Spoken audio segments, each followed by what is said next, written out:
Now we'll go to the super six key principles of building wealth.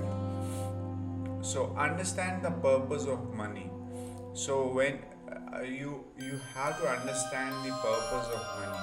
It's money, like you need to remove the belief system of money is not good, money is bad, and all those negative emotions. Remove that. Money is a problem solving machine. Okay, it solves a lot of problems of your life. Okay, food, clothing, school, education, whatever activities we are doing in life, it solves major problems. So it is not a bad thing. Remove that inside belief or somebody has told you about it, like